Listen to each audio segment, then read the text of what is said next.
Yes, nice haircut. Oh, thank you very much. Thank you. Thank you. Thank you. Thank you. I Yeah. decided to be all hardcore this week. I got Mm, I got bored of being all normal, so I decided to be all different. And mm. you you can't do much when you don't have much. So And the other week, actually, I thought like, oh, when I met you, you had dreadlocks. oh yeah, yeah, and no, of course nobody believes me now, which is it's the beauty of the power of the internet and Facebook that I can go back and say to people, look at these pictures. I had I Mm-hmm. had dreadlocks down to my like almost down to my knees. They were big and thick and very long, and they would get in the way of everyone and everything. Um, if you went swimming, it looked like an octopus was following you through the pool.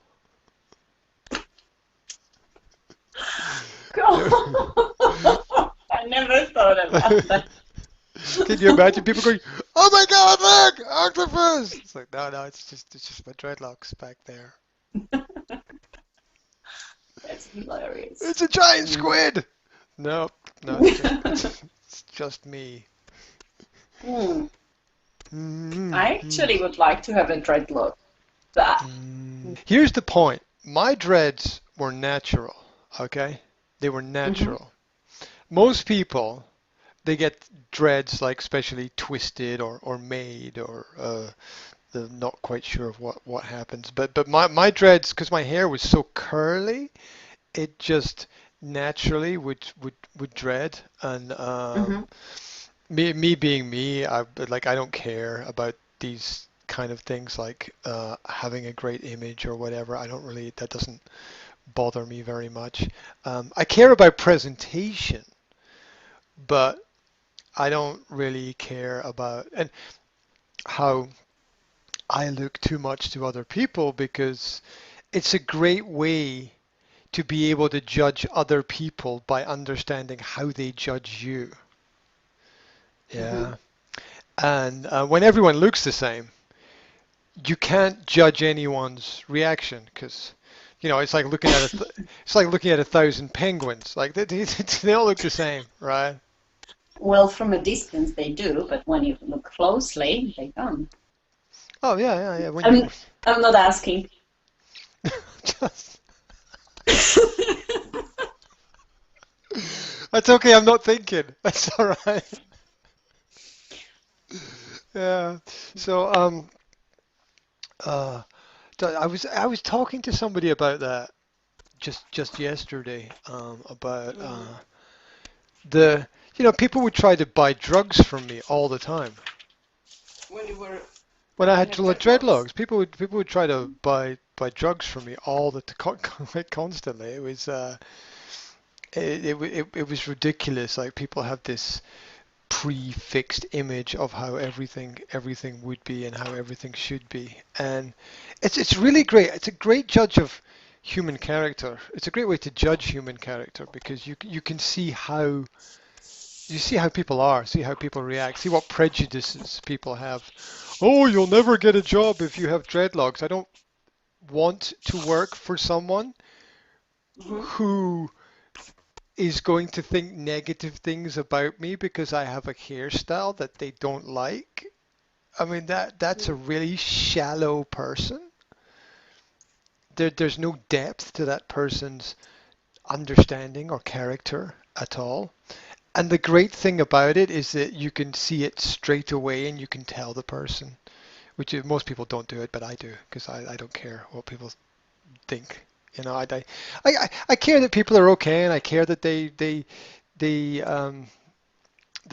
have what they need, but I don't worry about other people's thoughts because that's what's inside their head is their thing, right? So it it takes I think it takes quite a long period of time to get comfortable with other people's with the fact that other people's opinions don't really mean that much. Mhm. because we grow up in a society or a world where we're sort of told that we're sort of told to look for admiration. We're taught to look for admiration and respect from other people, but we're not taught to seek those things within ourselves for ourselves. Mhm. And that's, the classic example would be all those, TV shows where people try to win some competition and to beat other people and to convince a panel of judges that they're the best artist or singer or teller of jokes or whatever. And it it it doesn't really matter in the bigger picture.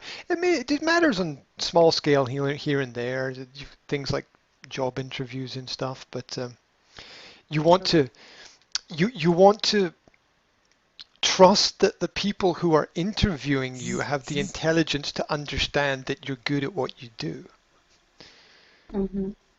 and to understand very quickly, because otherwise they shouldn't be interviewing you, and you don't want to work for someone who doesn't really know what they're doing.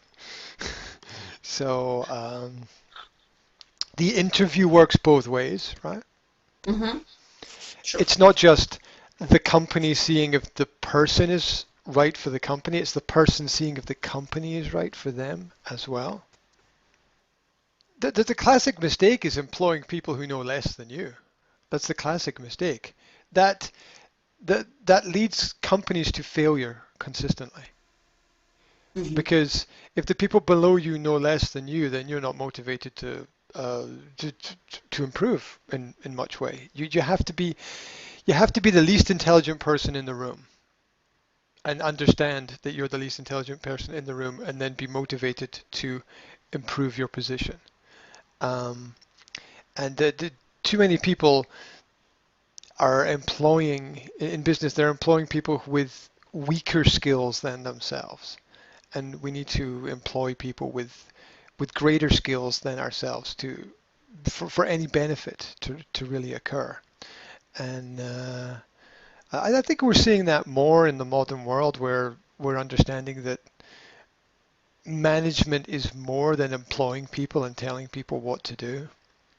It's a whole holistic system of of communication with people, of ensuring that people are okay, or making sure that their quality of life is better, making sure that what they're doing outside of work is not negatively impacting what they're doing inside of work, and Mhm. vice versa, making sure that their work is not having a negative effect on their life as well, uh, and and have a more holistic approach to things. You shouldn't be in work mode all the time, but you shouldn't be in not work mode all the time as well. Especially at work. I mean, Mhm. especially at work. I mean, I have an interview project right now, and one of my questions to everybody is, how is your work-life balance? And nobody's got it balanced. Nobody. Mhm. Mhm. Yeah, almost everybody says that they spend too much time either at work, working, or thinking about work, Mhm. and they don't balance the other side of things. Now you need to work hard from time to time, but you don't want to miss things.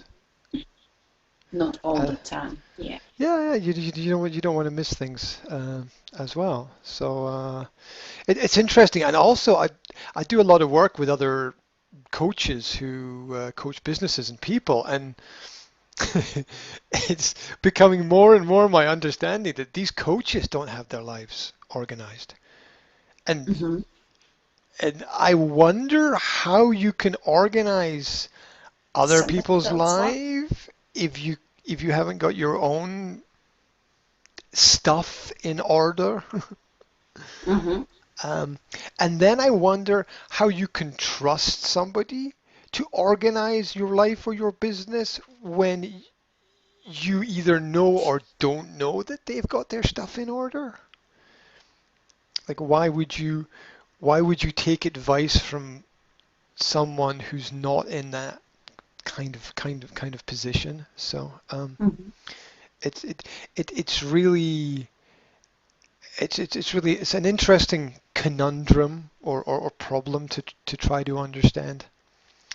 Yeah. It's the it's the problem of the young teacher. Tell me People, more about it. oh, What does that mean? yeah, Problem of a young teacher. yep, yeah, Unexperienced or? yep. Mhm. Now, this doesn't mean that young teachers are bad. It doesn't mean that. But it does mean that young teachers don't have experience. You can't squeeze 40 years into 20 years.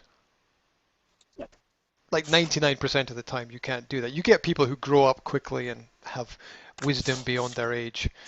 You know, my 4-year-old thinks she's 40 and she is sometimes. It's very scary. Um, so there are exceptions to the rule. But in the past, in history, the teachers, the mentors, the tutors, the instructors, the coaches were older people who'd had lifelong experience and could share the wisdom of that lifelong experience with young people. You go back to the trivium, quadrivium systems of ancient Greece for education. Um, Now there's a tendency to reject a lot of the older people in society because they are too far away from what is happening, Mhm. and bring in a lot of younger people as educators who are motivated and enthusiastic but don't have a worldview. Right? They're not really. Some have traveled and have experience, and that's great, but a lot of them don't. And when you've spent your entire life Mhm. in the education system, You the, haven't que- experienced the much. question is, what do you know outside of the education system? Because if you understand the education system, that's great. You know about education, but the real world is out there somewhere. It's not. It's not. The real world's not in the school. School is a safe place where you practice and you role play the real world. But it's not the real Mhm. world because you go out into the real world, you don't interact with people in the same way that you do in a school. Now you can pick up good habits and respect, and uh, you can be motivated, and you can be coached and channeled in the right direction through school, but the teacher is not always there, right, in your life. So the Yeah, real when you the leave school. yeah, the real test is the real. I think I said this before. The real test is what you do when no one tells you what to do, because that's Yes. that's your choice. You know, do you get up off the couch and go out and do something, or do you wait for instruction? Yeah, and there are there are times when either way is correct. It's uh, it's a difficult balance, but there's a lot of people waiting for instruction before they do anything because that's all that they know. Mhm. They don't know. They don't have self-regulation, right? They don't have. Some people think some people think that I'm arrogant, right? Here's the example. Some people think that I'm arrogant when I say certain things or present certain opinions, and all I'm doing is saying that I've got experience of something, and Yeah. my experience has taught me this. But my experience is not your experience, so I don't know if that's helpful to people. But it's it's interesting the way that that affects people's communication. And as I sort of said, it's that the students are very often waiting for the teacher to instruct them, and they get what's the key? What's the key I'm looking for? Self-assessment. That's it. Sorry, self-assessment is the key. Right? How you assess yourself without initiation from another person. So people think I'm arrogant, but I just have self-assessment. I'm able to look at myself and decide if this is good for me or bad for me. And people will be like, "Oh, that's and sometimes that comes across as confidence, and some people see that as arrogance, and some people understand it and some people don't, but you don't understand anything that you haven't experienced. So if you haven't experienced self-assessment, the ability to look at, is this good for me? Right? You look at doing something and you decide, oh, is this good for me to do this? Is this a good idea or a bad idea? And through schooling systems, we teach external assessment. You are judged by external assessments, not internal. There are criteria to meet. Yes, not from your own inner side. Yeah, absolutely. You tick the boxes, get the gold stars. The little rewards, the little bonuses, and it was a very interesting speech by what is his name? Sahid Khan, I think his name is. He has the Khan Academy on YouTube. It's a big educational forum where people can basically educate themselves on any topic, because it's just like a giant free online school and that covers all subjects of science, mathematics, history, modern studies.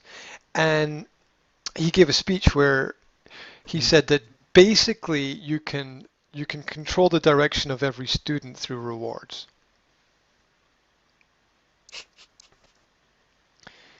The students don't seek the knowledge, they seek the rewards. Mm-hmm. And so through the rewards you control the direction of the student. And what this does is this leads to no longer seeking knowledge, but to seeking attention and admiration and all of the other things that that I sort of mentioned earlier with persuading and convincing other people that you're good enough to be the best, which can be nice personal motivation, but it doesn't really matter as much as persuading yourself. We put a lot of however much anybody can tell anybody else what is right for them, unless that person makes that decision within themselves, it doesn't matter. How can we apply that into Buddhism? The good is the enemy of the great. Even you are trying to persuade somebody that you're good enough. Like inside of you should be working towards to the next level. Not just be good, but believe in yourself. Like, not just good, I'm great, and I can be better. Trust in surrounding yourself with the right people. So, like I described earlier with the job interview, the job interview is based on trusting the fact that the interviewer knows exactly what they're looking for. Now, as I've explained already with coaches, there's a lot of people who've got no idea what they're looking for. And the truth is, when you employ someone to do a job, you can't see the future. You don't know. Every time you employ someone, there's a risk involved. You want to limit the risk, but there's always a risk, right?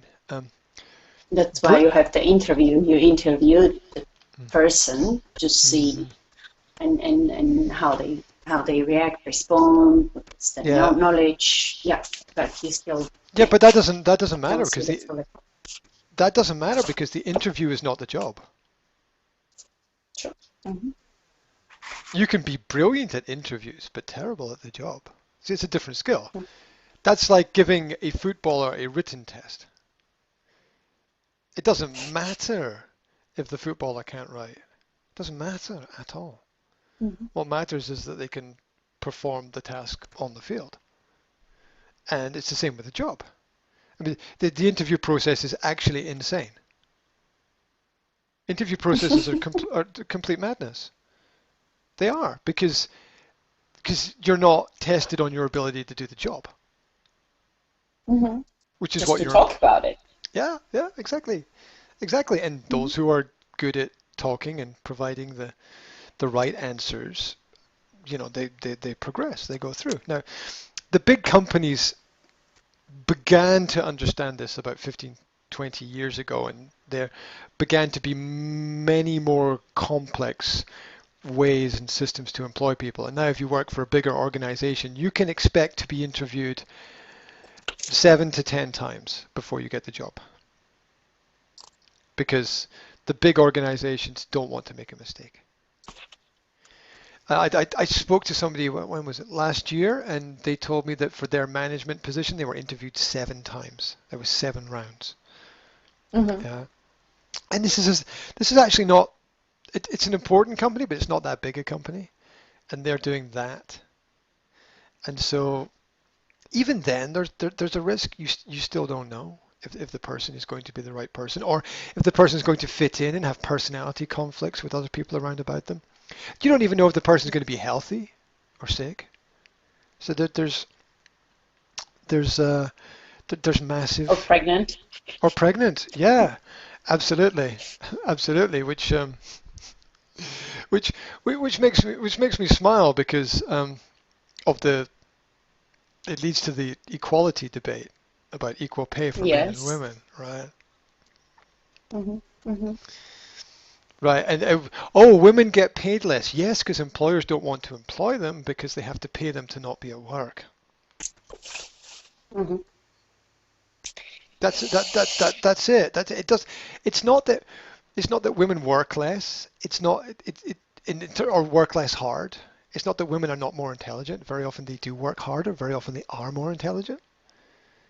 It's just simply the fact that when a woman gets pregnant, they're not in the office to contribute to the work of the office. And that's normal and natural.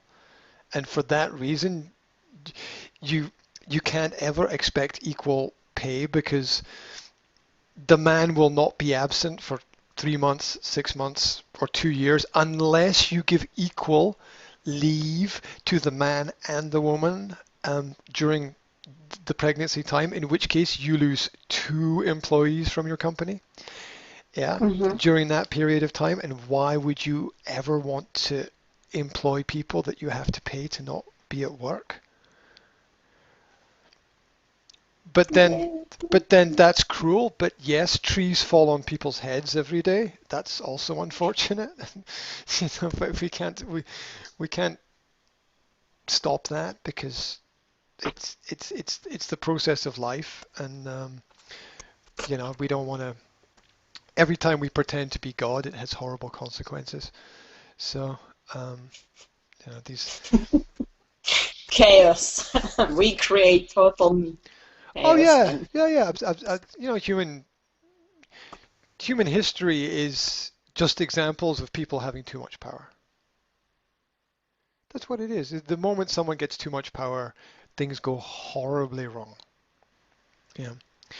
Which is why in politics you don't want anyone to have a majority. You want everyone to fight with each other, because if everybody agrees on everything, then nothing can stop everything. Right? So it's an interesting, like, complex. There's this idea that, oh, we need to get everyone to agree. No, no, no, no, no. Politics is actually designed to create conflict, so that you don't have this smooth singular path. Mm-hmm. It's actually designed to slow down mechanisms of tyranny. Because if you've got a majority, no one can stop you doing anything. And then you can do whatever you want, and that's not good. Because those who seek power eventually use and abuse it. Eventually. Not at the beginning, but usually further down the line. So, and it becomes harder and harder to stop them. That's why the American system has 3 branches of government that are constantly in conflict. Because if these 3 branches of government actually agree, then that's a fascist tyranny. There's a socialist fascist tyranny if they all agree.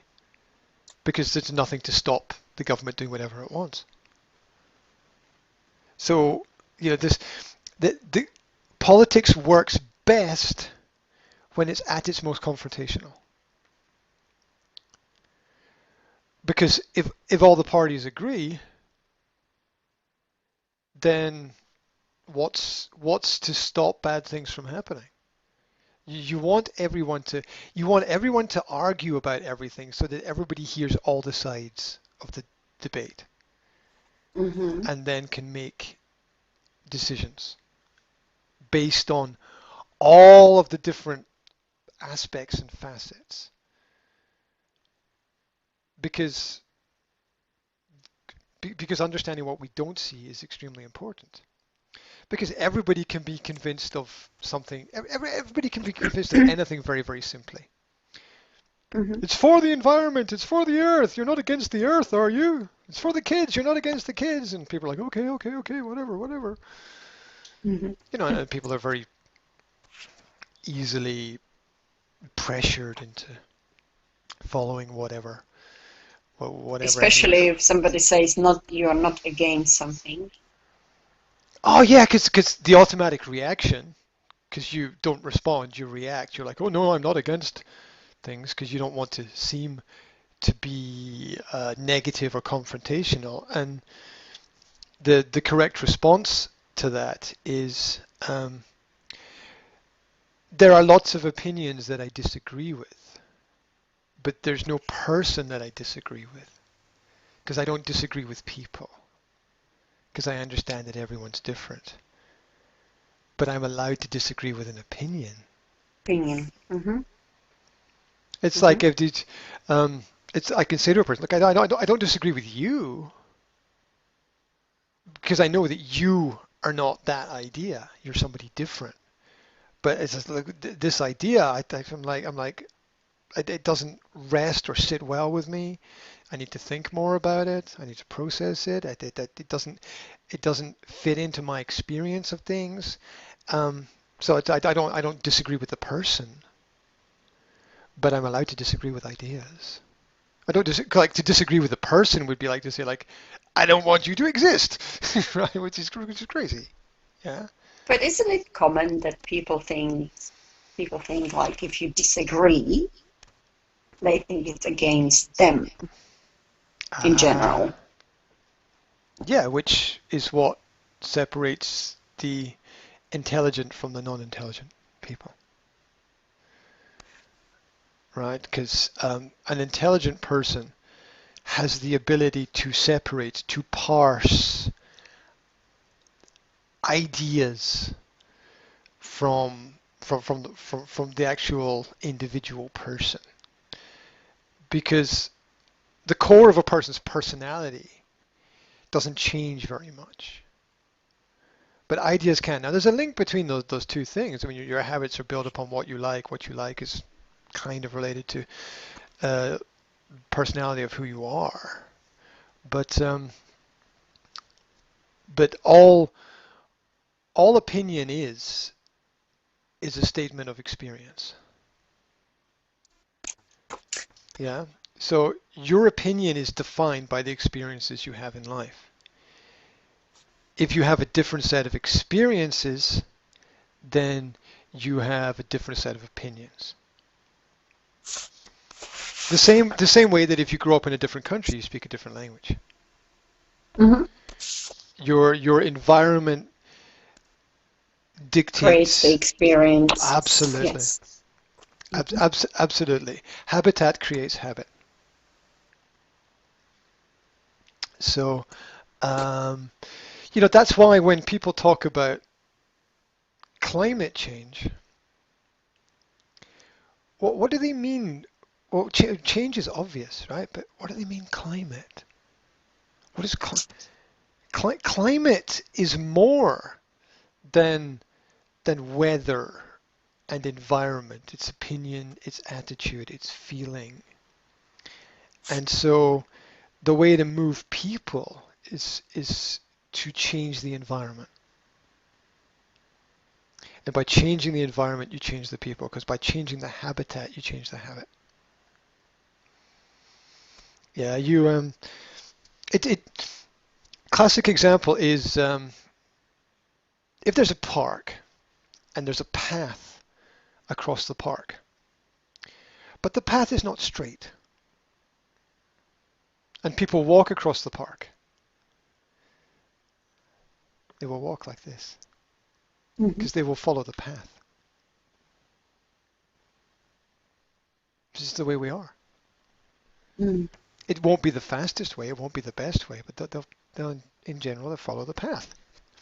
That might be the safest way. Yes, yeah, there's nothing wrong with that. I mean, it's maybe we'll never know if it's the safest way, but and also if there's no path, because there's another side. If there's no path, then you see all these parks where people have created this worn area because they're like, the shortest way from here to there is this way. So yeah. So we go this way because human beings, they're always looking for the shortest way to get from here to there. What seems to be the easiest. Yep, and the easiest is not always the best. Not always. I mean, it's understanding the duality of simplicity and complexity. For this simple process of me contacting you and you speaking to me to exist, there has to be a background of absolute complexity with technology and 100 years of development in order for something simple to happen. And most people can't process those two things at the same time. It's either easy or it's difficult, but no, it's actually easy and difficult at the same time. It's what you focus on that matters.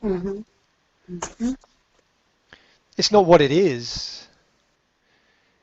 It's what you think about what it is and how you focus on what it is. It's not the event, it's the meaning you take from the event. A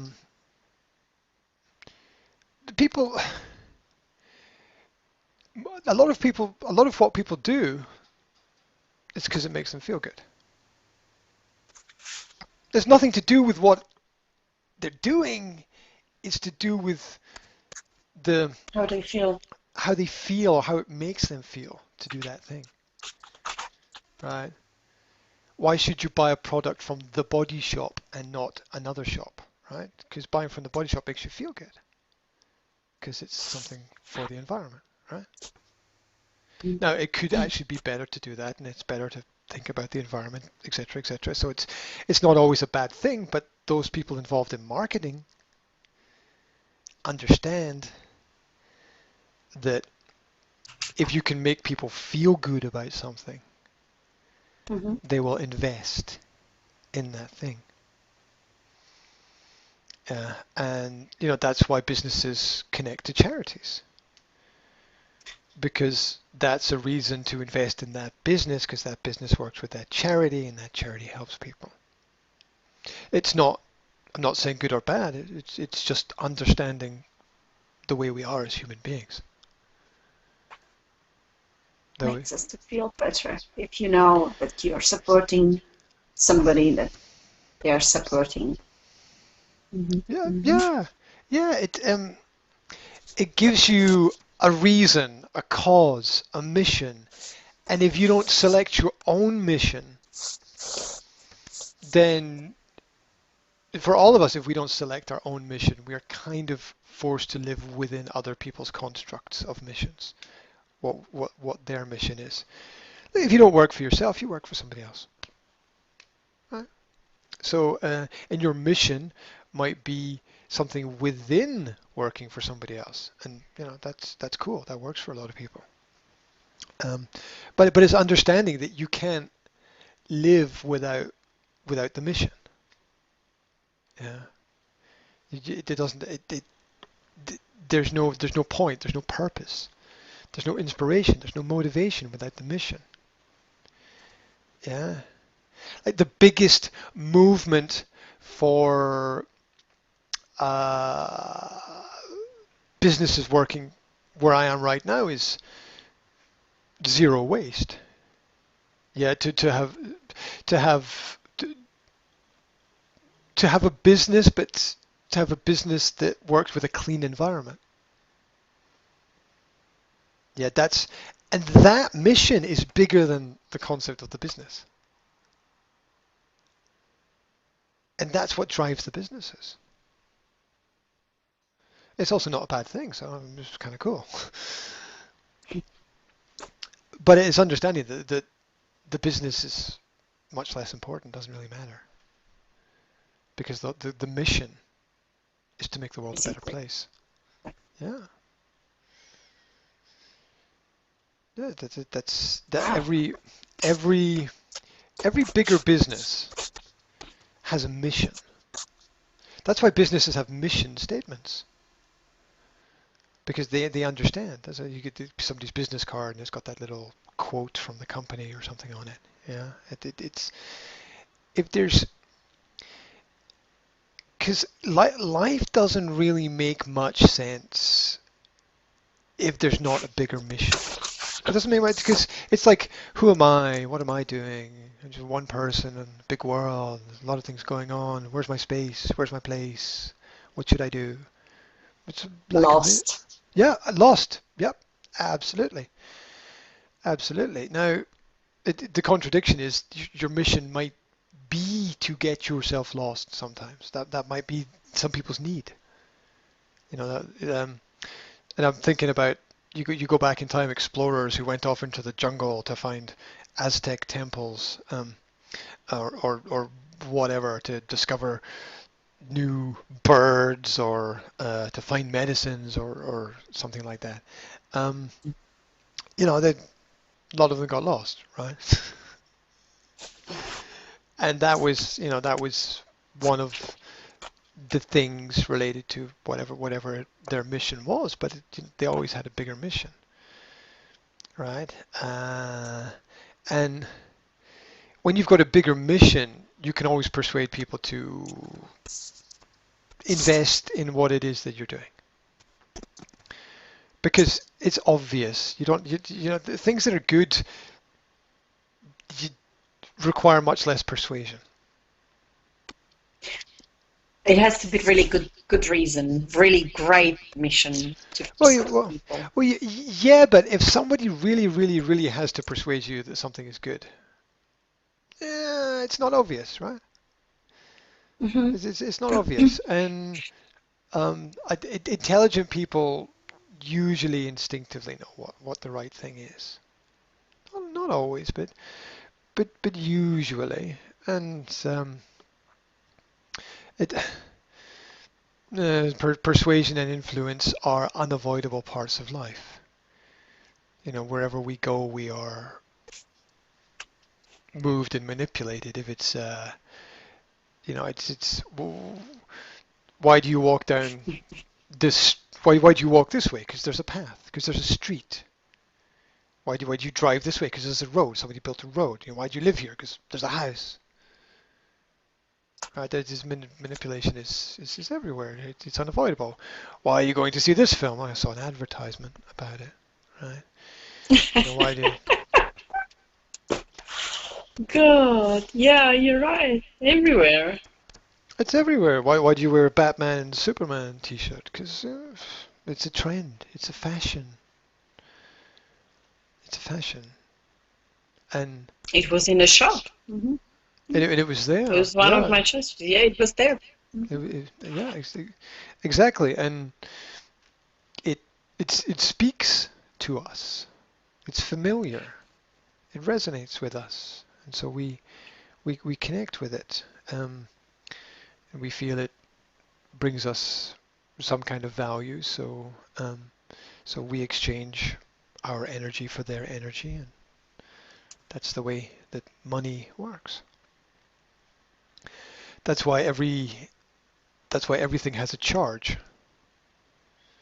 The price is the charge. The charge means energy. Mm-hmm. That's the way you charge your phone, right? You put energy into your phone. So, either with money or with electricity. Yes. Yeah, and then that's understanding the single most important resource that each person has is their energy. Energy is the ultimate resource, not just in terms of natural resources of harvesting energy from the planet, but personal resources. Your How about time?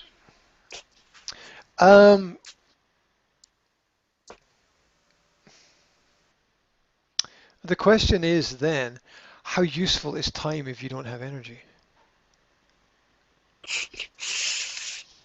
Yes. Yeah. How many times you find yourself, or I found myself, tired but having no energy, but having the time?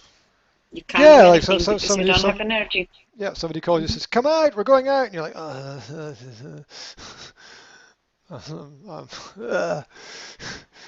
right. So it's interesting because, as you pointed out, that you also can't do anything if you don't have time, but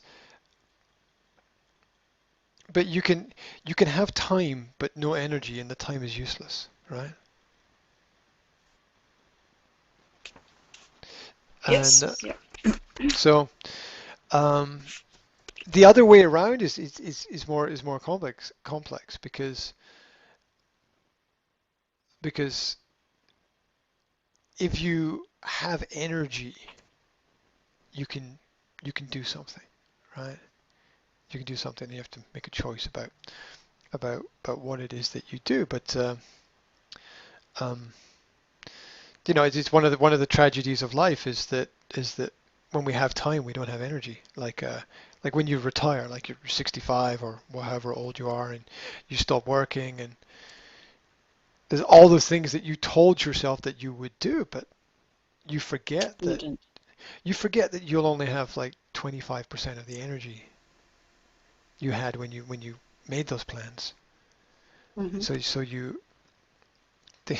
things get slower. It takes longer to get up the stairs. It takes everything takes longer. So and so you can't do everything that you planned to do. So the ultimate human resource is the energy that people have. If you who are the greatest people to be around? People with energy. Mm-hmm. What makes a great concert? Energy. Energy. Mm-hmm. Yeah. You have people who are happy and outgoing, are always exuding, giving off energy.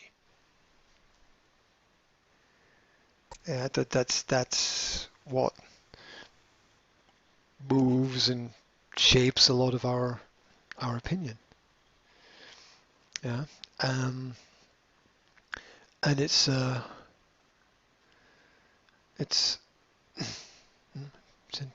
interesting because then you understand that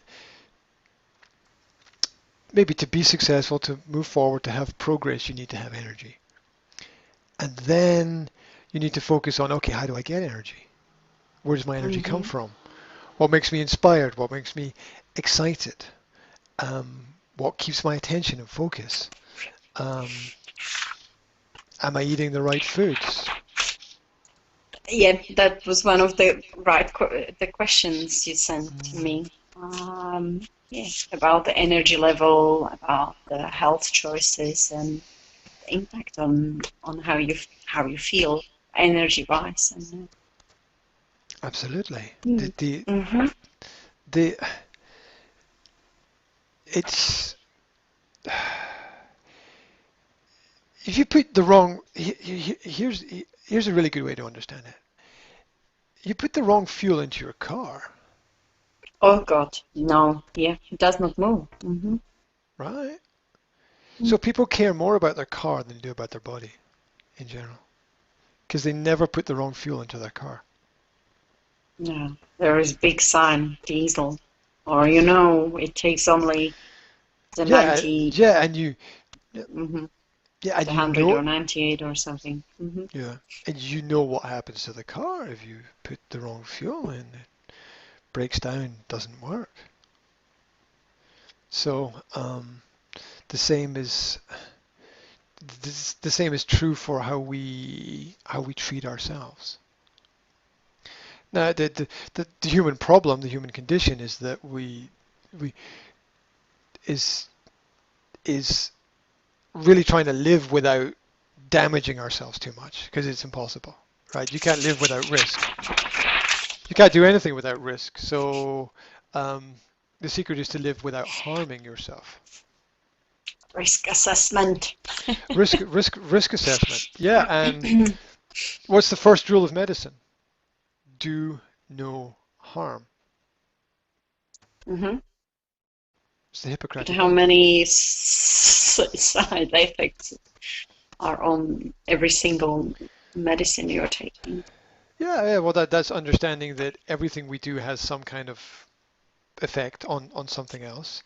So that's natural. The question is, do you understand the effect that it's going to have? Do you understand the consequence, and are you prepared to accept the risk for that? And that's an individual decision for people, because some things we know and some things we don't. Right? Mm-hmm. We don't have all the information, so we base information on trust. And look, here's something to do. Look at your doctor or physician or whoever, and look at their quality of life and look at their quality of health, and you decide if that's the kind of person that you want to take healthy advice from. It's the same, like you said, you work with the coaches and you see their life is chaotic, they are not organized. How can you take an advice from somebody who doesn't know how to manage their own life? Same with the doctors. Yes, in Slovakia, mom and dad had a GP practitioner, and you look at him and you think like oh, this person is going to look after me. He looks like he needs care from others. Mm-hmm. Mm-hmm. Yeah. The it really it's not complicated. It just involves skills that we're not really taught to use very much, like common sense and observation. Mm-hmm. Yeah, I mean, the common sense is not a lesson that's taught in any class anywhere, but it's really important. But that brings me back to when you were talking about physical appearance, and people judging from physical appearance, because that also says something.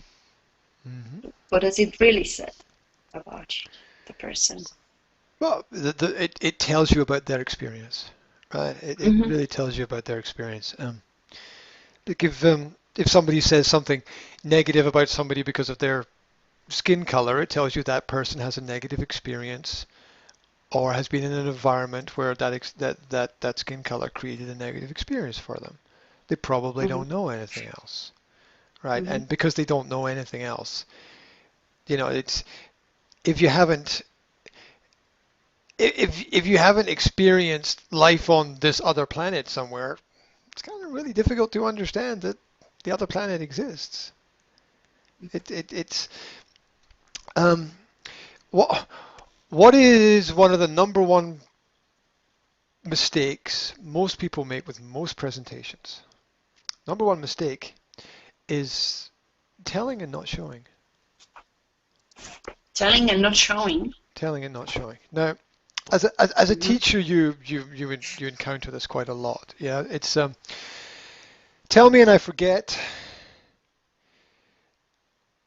Show me and what is it? Show me and I remember. Involve me and I learn. Something like that, right? Mm-hmm. Mm-hmm. Yeah. Now, every day, people give presentations of different kinds.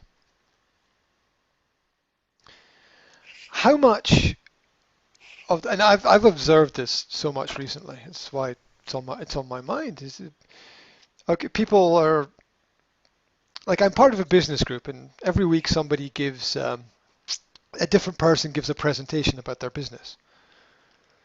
And in the back of my mind is like, what a mistake, because you're standing up telling people about your business. You're not showing people and you're not involving them. And so you are missing an amazing opportunity that you have, which is the thing to do is not to tell people that something works, but to show them how it works. Mm-hmm. Which very much involves leading people step by step, very carefully. You know, as you like helping an old lady cross the road, right? You just take those little steps and introduce people to something which is maybe very new for them, because everybody's experience is different. So there are things that are extremely clear to you and you understand very well, which are completely alien to me and I have no idea about. So so when explaining those things, you have to start from zero, right? Because I don't know, maybe maybe you know how to cook some special meal, and I'm terrible in the kitchen, right? So you would have to like break it down into really simple, easy detailed. Steps. Mm-hmm. Yes, and I probably would still mess it up. So because I would default to who I am at first, because that's what we all do. Whenever there's something new or there's a problem, we default to what we know best. It's the most secure place to be. So, and it's, showing people is also putting yourself in a very vulnerable situation as well. But it's the only way to, it's the only way to go. So that's something that I was thinking about last week in terms of presentations and businesses. Everybody is telling everybody what is right, but they're not really involving people. They're not really showing them how it works. And that's where the understanding, and when you begin to understand how something works, you begin to connect with it and relate to it a little bit more. And so it's, and with teaching as well, it's the students just, if you try to tell them something, the attention is gone. So you know that it's there for some time, but just telling it goes away. Showing, you bring the attention back, involving them in a process. Perfect. Yes. Yeah, well, they have a like if you classic example. If you tell people to work together, they sit and they look at you. But if you give them a problem to solve, they inevitably begin to connect with each other to find out what is for them the best way to solve the problem. And that's really the core of what business does. Mm-hmm. All business should bring people together to discuss something that is relevant and important. What that thing is doesn't really matter very much. But because it's different for every business. It's something different. Mm-hmm. Yeah, yeah. It's get because getting people to interact about things is is complex. Well, here's a principle for you. So this is not my principle. This is a principle presented by a psychologist called Jordan Peterson. Jordan Peterson's philosophy, which I relate to and understand, um, is that sport is philosophy for stupid people.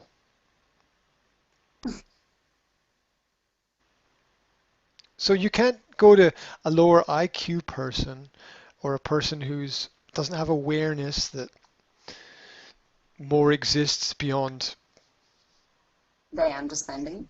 beer, sex, chips, and hip hop. I don't know, right? Um, that's a strange combination. And BMWs maybe. So, so, so you have to relate things to them on their level. So sport, and if you break down the nuances and you look at what makes great sport great, whether it's the insanity of ski jumping or throwing balls somewhere. All right, strange sports exist. I don't know. Or there's actually a game like football where one country where they play football with the ball on fire. They set the ball on fire and then they play football with it. It's actually a sport in some country. So, and any anyway, it's like I saw it on the internet. It must be true. Um, I think I saw some friends actually playing that game. it's anyway. It's a bit wild. So, Mm-hmm. but what sport does is first it forces people to work together. Mm-hmm. It forces people to do something together, to channel their energy in a very specific way, whether it's working together as a team to play or whether it's playing against an opponent. You still have to follow the rules of the Mm-hmm. game. Yeah, and the first thing it does is it brings people together, forces them to work together. And the second thing it does is that it forces people to focus on individual excellence if they want to be good. Because you don't become a great team if your team is not full of great players. You actually this is where the individual makes a difference. That's why the best football players are paid so much. Mm-hmm. And They're they are paid. paid to change the clubs. Well, they're they're paid to influence. They're paid to use the skills they have to influence the outcome of events and the habits of people, society. They're paid to bring people together. It's kind of madness, but it works very well. 20,000, 30,000, 50,000, 100,000 people get together to watch. Yeah, and they're not actually watching a game. What they're doing is they're watching, but they're looking for excellence. Yeah. They're waiting for excellence, for execution. Because language, because words mean more than people think they mean. The word game, G as a letter, very much is a reference or an origin of generation. That's what it means. Generation. To G very often means to generate from a language principle. And G-aim is the generation of an aim. And G-aim means game. Mm-hmm. So a game is the generation of a common aim.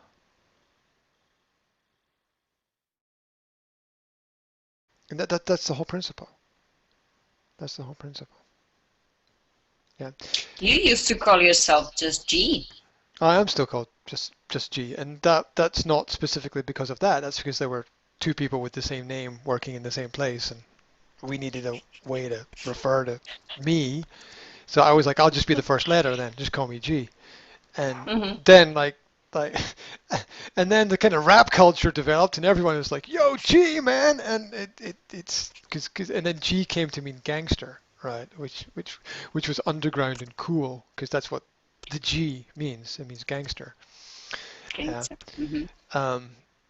And it was all very funny for me because people thought that I copied the social habit, but my name existed long before the social habit was created. But it doesn't matter.